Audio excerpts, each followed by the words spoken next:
Good afternoon. Welcome to a conversation on free expression. I know you guys didn't wait in line to hear me speak, so I'll keep this brief. I'm here to introduce our very special guest, but before I introduce him, or rather, in order to introduce him, I'm obliged to introduce our current moment. The Georgetown community is supremely happy to be hosting this event on free expression, but it is no happy accident that it is. The time of this conversation, the setting of this conversation, and the messenger for this conversation loom large in our minds. With regard to time, the age of social media has concluded its youth and entered into maturity. We no longer see social media as a novel way to communicate, but the central way many of us maintain our friendships, get our news, and engage in politics.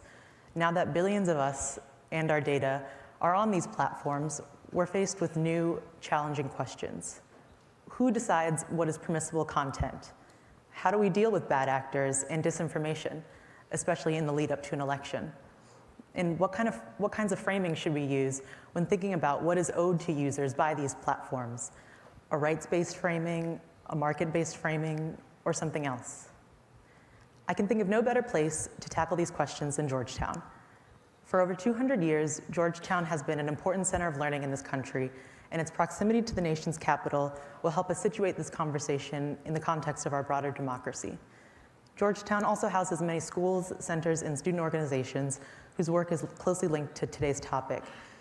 I'd be remiss if I didn't mention the McCourt School of Public Policy, geopolitics that organized this event, and the graduate organization I helped co-found called the Georgetown Technology Policy Initiative. You can like us on Facebook. Our guest is uniquely positioned to lead this conversation. As the founder of Facebook, he helped usher in the age of social media by growing the platform since 2004 to become the largest social media network on the planet. As Facebook's enduring CEO, responsible for setting the overall direction and product strategy of the company, he's playing a central role in social media's second act as it unfolds today. And so, without further ado, it is my honor to welcome to the stage Mr. Mark Zuckerberg. Good luck.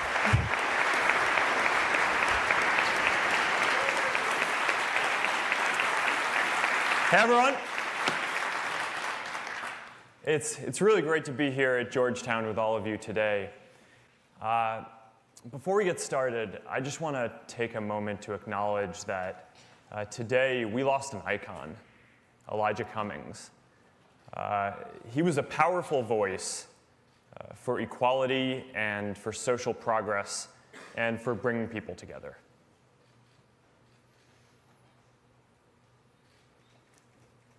Back when I was in college, our country had just gone to war in Iraq. And the mood on our campus was disbelief. A lot of people felt like we were acting without hearing a lot of important perspectives. And the toll on soldiers and their families and our national psyche was severe, yet most of us felt like we were powerless to do anything about it. And I remember feeling that if more people had a voice to share their experiences, then maybe it could have gone differently. And those early years shaped my belief that giving more people a voice gives power to the powerless and pushes society to get better over time. Now, back then, I was just building an early version of Facebook for my community, but I got a chance to see my values and beliefs play out at a smaller scale. When students got to express who they were and what mattered to them, they started more student groups, they organized more businesses, and they even challenged some established ways of doing things around campus. And it taught me the lesson that while a lot of the world often focuses on the big events and institutions, the bigger story is that most progress in our lives actually comes from individuals having more of a voice. So since then, I've focused on building services that do two things: give people a voice and bring people together. And these two simple ideas of voice and inclusion go hand in hand. And we've seen this throughout history, even if it doesn't always seem that way today. More people being able to share their experiences and perspectives has always been necessary to build a more inclusive society. And it is our commitment to each other that we hold each other's right to express ourselves and be heard above our own desire to always get our way in every debate. That's how we make progress together. But this view is increasingly being challenged. Now, some people believe that giving more people a voice is driving division rather than bringing people together. More people across the spectrum believe that achieving the political outcomes that they think matter is more important than every person having a voice and being heard. And I think that that's dangerous. So today, I want to talk about why and some of the important choices around free expression that I think that we face going forward. Throughout history, we've seen how being able to use your voice, how people being able to use their voice helps people come together. We've seen this in the civil rights movement. Frederick Douglass once called free expression the great moral renovator of our society. He said, "Slavery cannot tolerate free speech." Civil rights leaders argued time and again that their protests were a protected form of expression, and one noted that nearly all of the cases involving the civil rights movement were decided on First Amendment grounds. We've seen this globally too, where the ability to speak freely has been central to the fight for democracy worldwide. The most repressive societies have always restricted speech the most, and when people are finally able to speak, they often use their voice to call for change. In this year alone, people have used their voices to end multiple long-running dictatorships in northern Africa, and we're already starting to hear from people whose voices had been excluded just because they were women or because they believed in democracy. Now, our idea of free expression has become much broader over even the last 100 years. Many Americans know about the Enlightenment history and how we enshrined the First Amendment into our Constitution, but fewer know just how dramatically our cultural norms and legal protections have expanded, even in recent history. The first Supreme Court case to seriously consider free speech in the First Amendment was in 1919, Schenck versus the United States. And back then, the First Amendment only applied to the federal government, so states could, and often did, restrict your right to speak.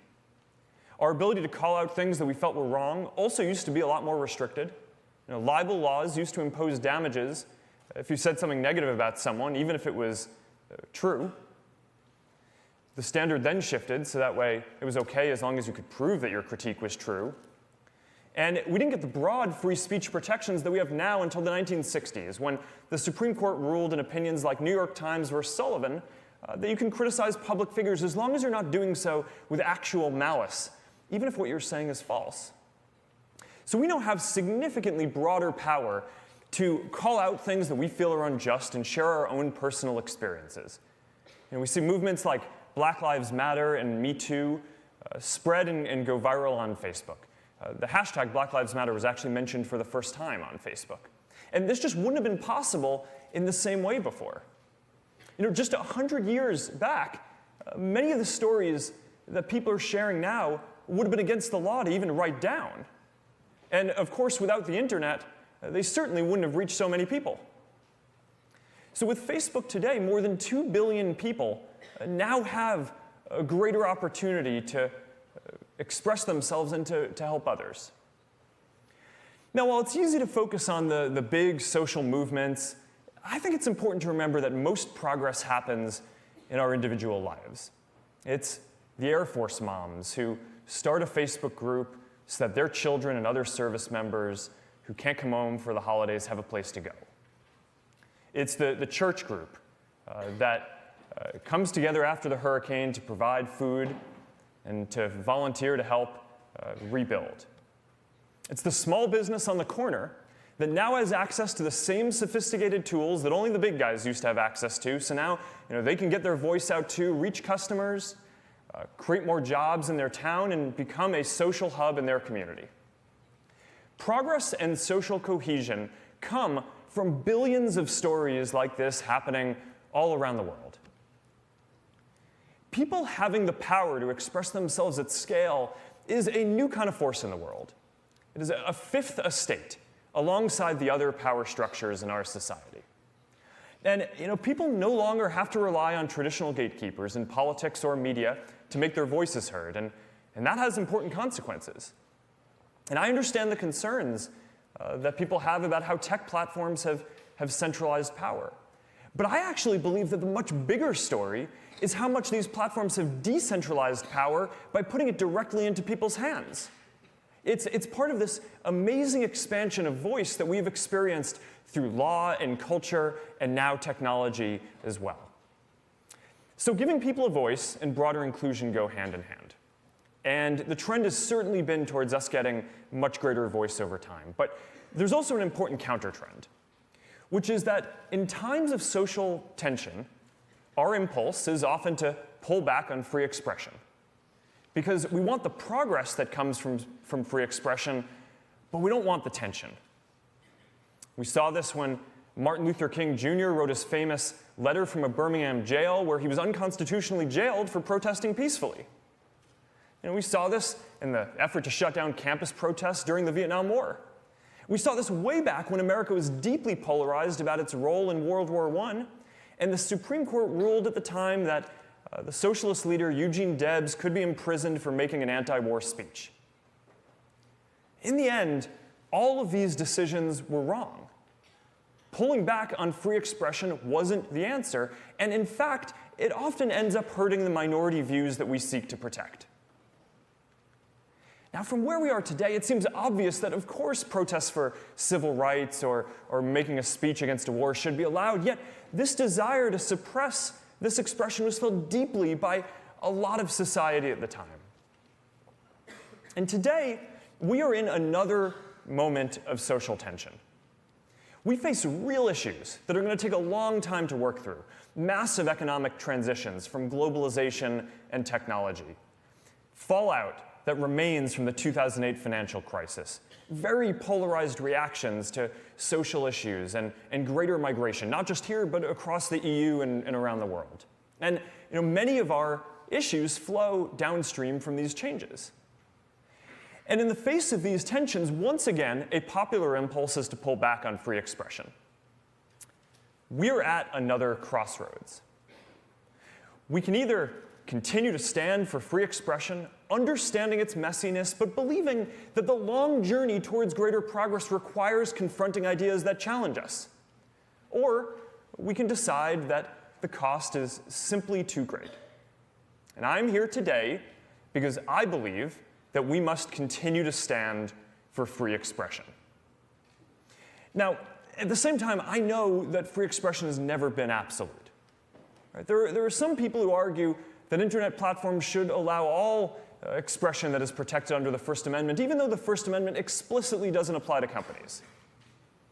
Now, I'm proud that our values at Facebook are inspired by the American tradition, which is more supportive of free expression than anywhere else in the world. But even American tradition recognizes that some speech infringes on other people's rights.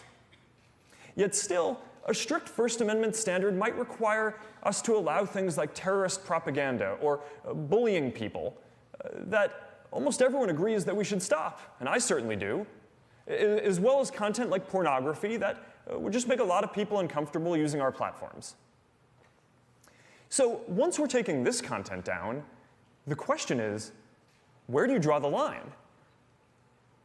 So most people would agree with the principle that you should be able to say things that people don't like, but you shouldn't be able to say things that put other people in real danger. And the shift over the last several years is that more people today would argue that more speech is dangerous now than would have just several years back. So this raises this question of exactly what counts as dangerous speech online, and I would like to spend some time examining that in detail today. So many of the arguments about online speech are related to new properties of the internet itself.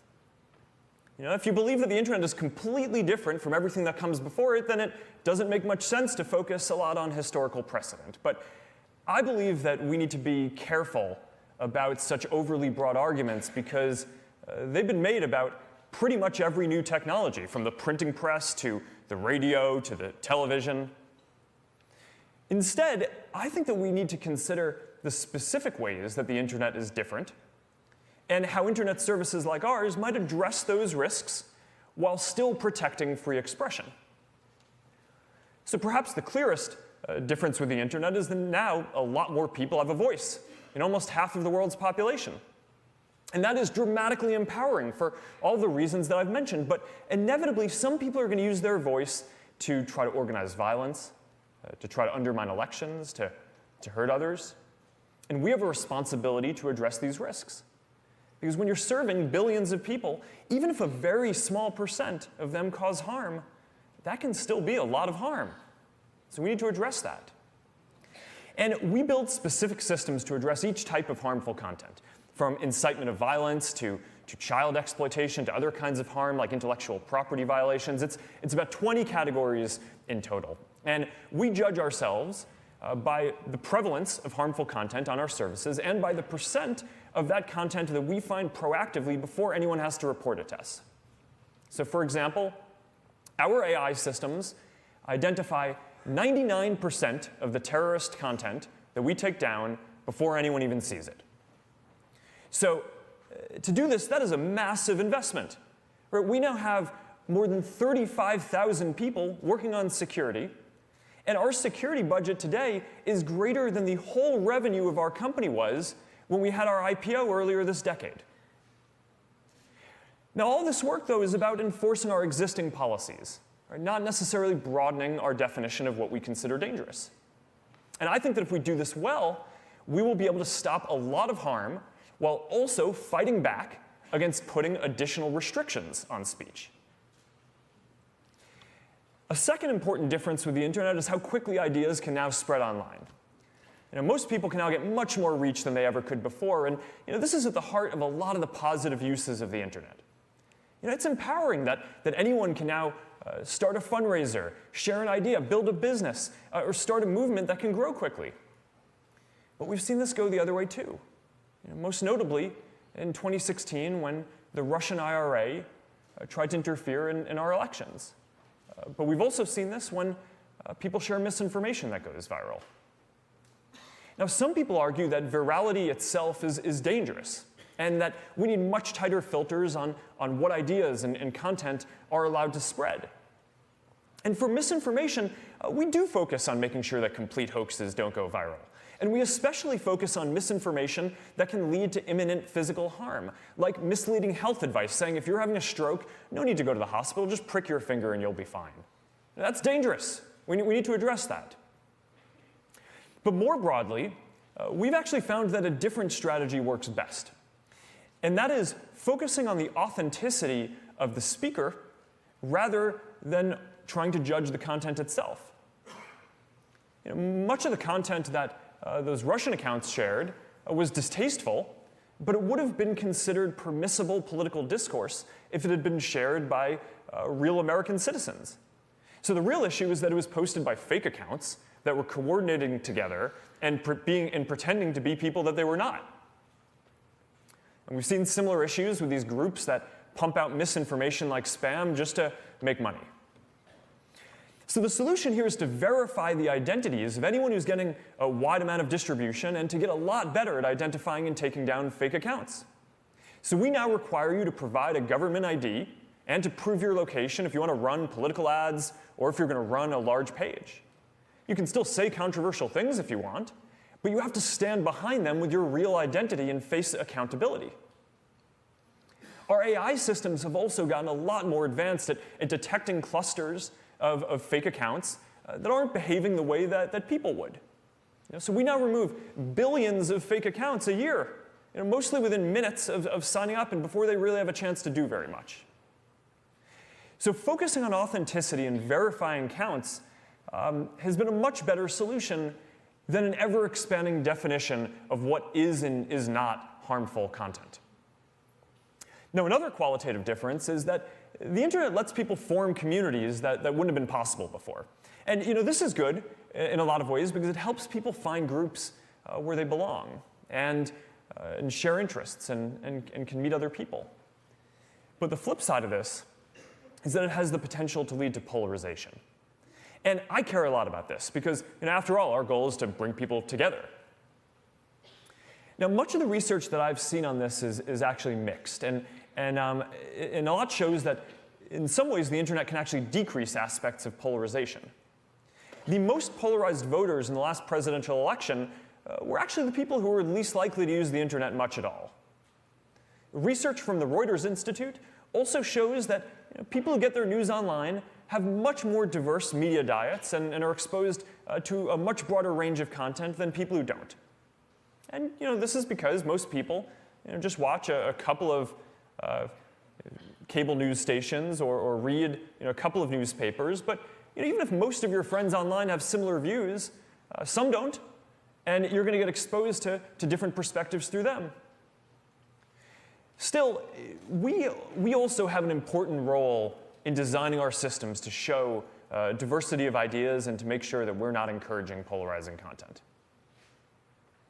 Now, one last difference with the internet that I want to talk about is that it lets people share things that would have been impossible to capture and share before.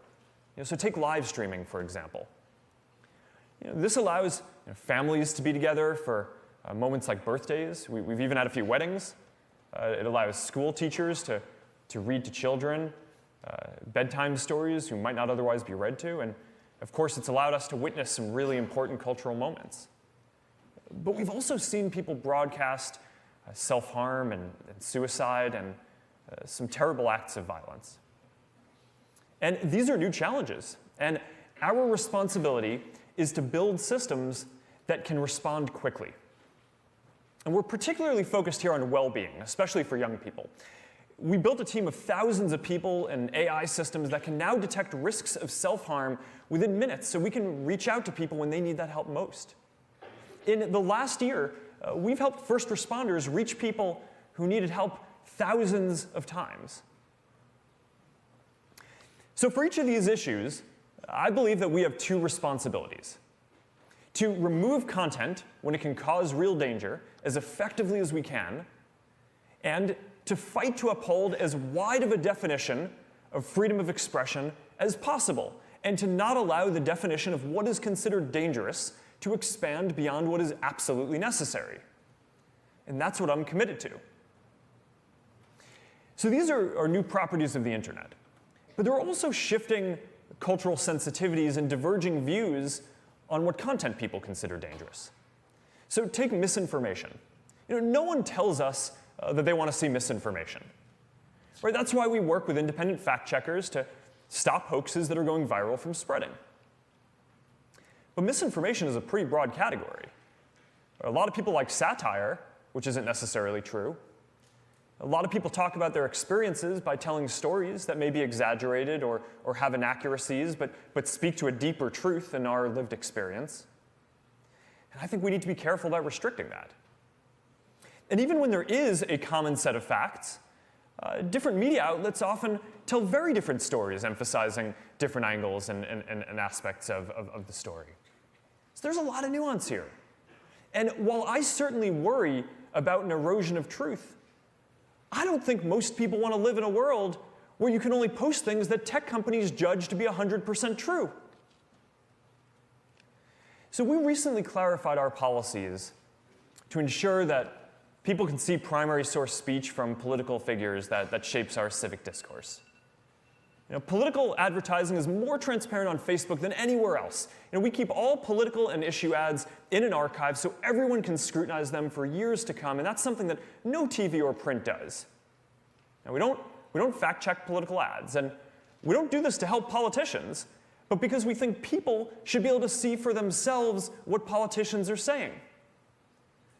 And for the same reason, if content is newsworthy, we also won't take it down even if it would otherwise conflict with some of our standards. Now, I know many people disagree with this, but in general, I don't think it's right for a private company to censor politicians or the news in a democracy. And we are not an outlier here. The other major internet platforms and the vast majority of media also run these same ads. American tradition also has some precedent here. The Supreme Court case I mentioned earlier that gave us our current broad speech rights was actually a case about an ad with misinformation in it. It was an ad supporting Martin Luther King Jr. and criticizing the Alabama Police Department. And the police commissioner sued the Times. The jury in Alabama found against the Times. And then the Supreme Court unanimously reversed that decision, creating today's speech standard. So as a principle, in a democracy, I believe that people should decide what is credible, not tech companies. Now, of course, there are exceptions. And even for politicians, we're not going to allow content that incites violence or risks imminent harm. And of course, we don't allow voter suppression. Voting is voice. Fighting voter suppression is as important for the civil rights movement as free expression has been. And just as we are inspired by the First Amendment, we're inspired by the 15th Amendment too. Now, given the sensitivity around political ads, I've considered whether we should stop allowing them altogether. From a business perspective, the controversy certainly is not worth the very small part of our business that they make up. But political ads can be an important part of voice, especially for local candidates and up-and-coming challengers and advocacy groups who the media might not otherwise cover, so that way they can get their voice into the debate. Banning political ads favors incumbents and whoever the media chooses to cover. But practically, even if we wanted to ban political ads, it's not even clear where you draw the line. There are many more ads about issues than there are directly about elections. Would we ban ads about healthcare or immigration or women's empowerment? And if you're not going to ban those, does it really make sense to give everyone else a voice in political debates except for the candidates themselves? So there are going to be issues any way you cut this. And I believe that when it's not absolutely clear what to do, that we should err on the side of greater expression. Or let's take hate speech, which we define as someone directly attacking a person or group based on a characteristic like race, gender, or religion. We take down content that could lead to real-world violence. And in countries at risk of conflict, or where there is a conflict, that includes anything that could lead to imminent violence or genocide. And we also know from history that dehumanizing people is often the first step towards inciting violence. So if you say, immigrants are vermin, or all Muslims are terrorists, that makes other people feel like they can escalate and attack that group without consequences. So we don't allow that. I take this really seriously. And we work really hard to get this off of our platform. American free speech tradition recognizes that some speech can have the effect of restricting others' right to speak. And while American law doesn't recognize hate speech as a category, it does prohibit racial harassment and sexual harassment. We still have a very strong culture of free speech, even while our laws clearly prohibit discrimination. But still, people have broad disagreements over what qualifies as hate and should be allowed. Some people think that our policies don't prohibit content that they think qualifies as hate, while others think that some of what we take down should be a protected form of expression. This has been one of the hardest categories to get right.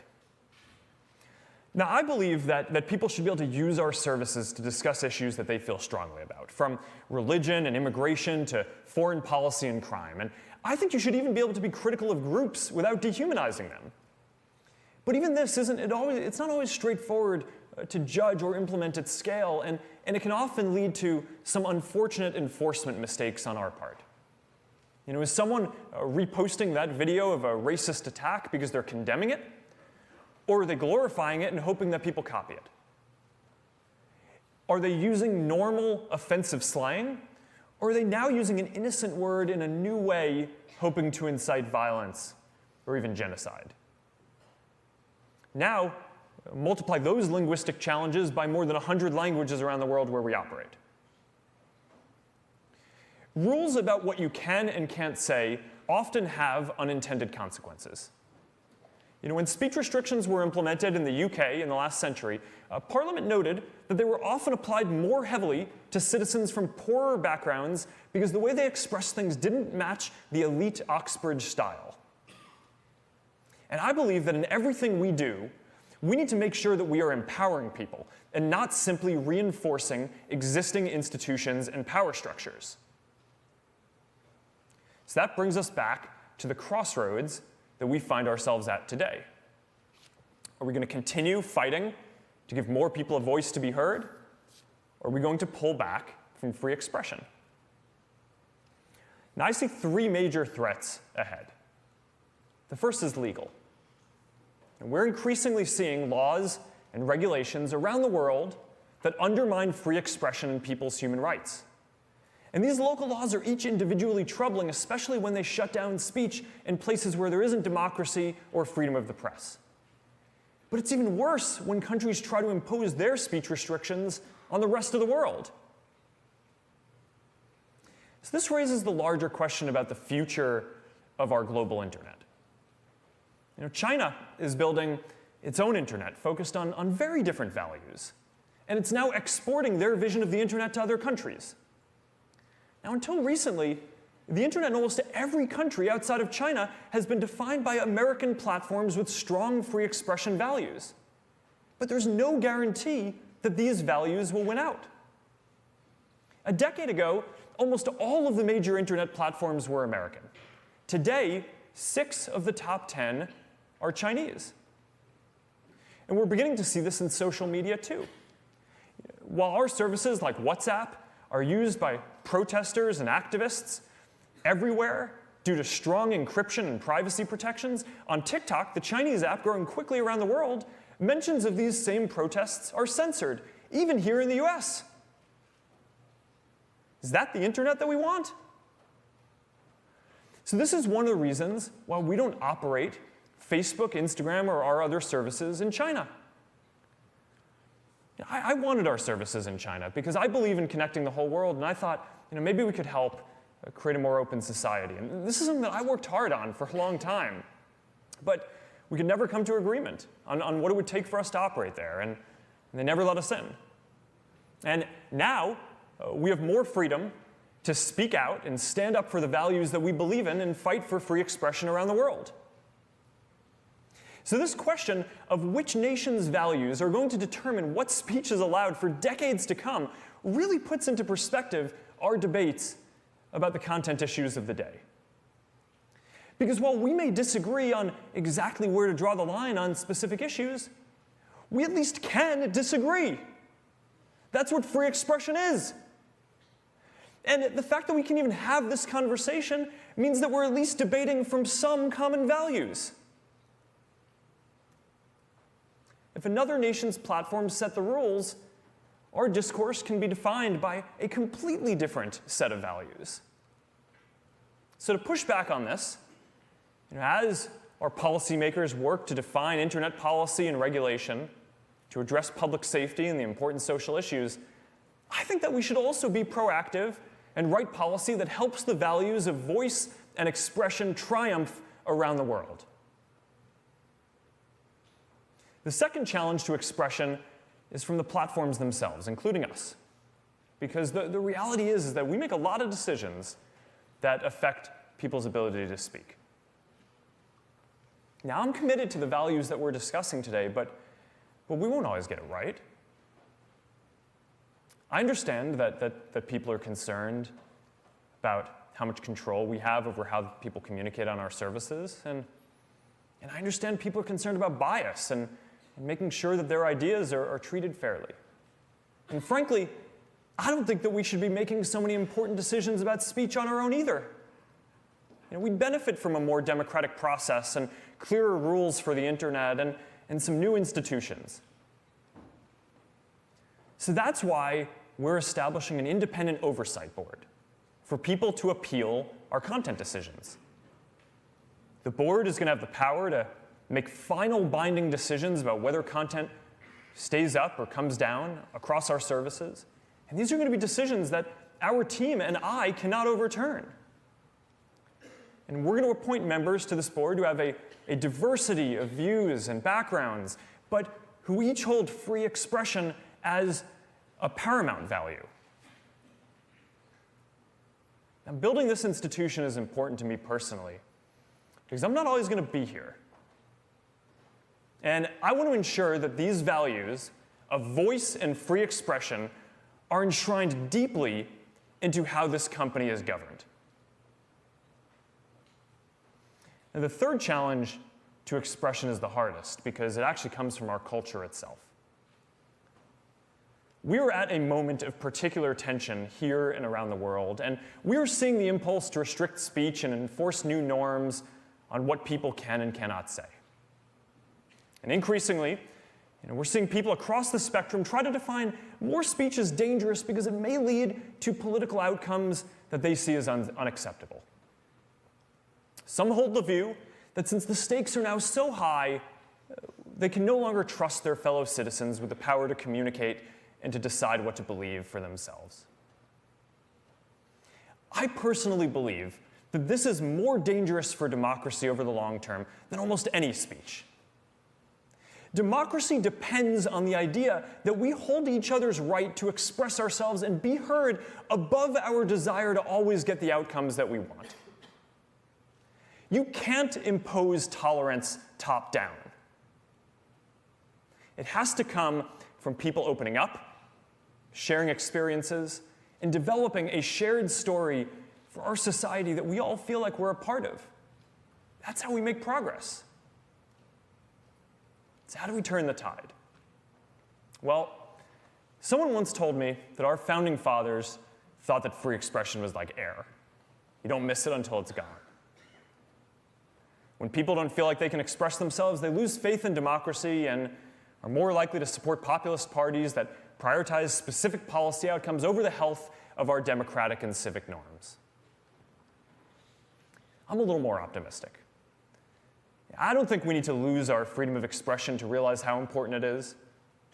I think that people get it and understand and appreciate the voice that they have now. And at some fundamental level, I think that most people believe in their fellow people too.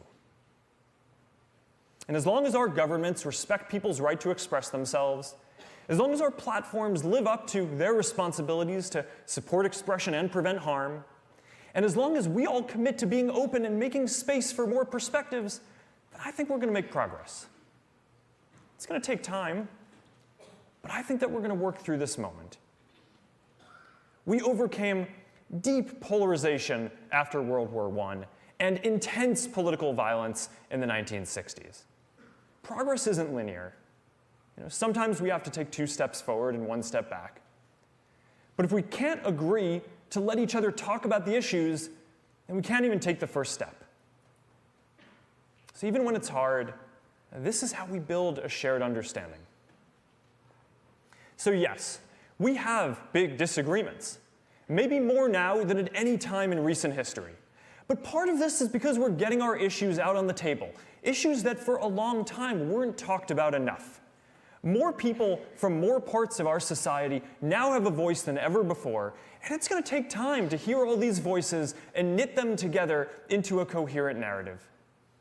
Sometimes we hope for a singular event to come along and resolve these conflicts, but that's never been how it works. We focus on the major institutions, our government, the large companies, but the bigger story has always been regular people using their voice to take billions of individual steps forward to make all of our lives and our communities better. The future depends on all of us. And whether you like Facebook or not, I think we need to recognize what is at stake and come together to stand for voice and free expression at this critical moment. I believe in giving people a voice because at the end of the day, I believe in people.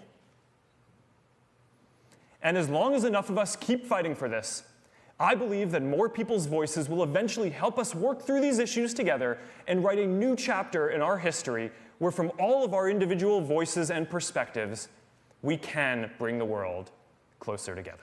Thank you.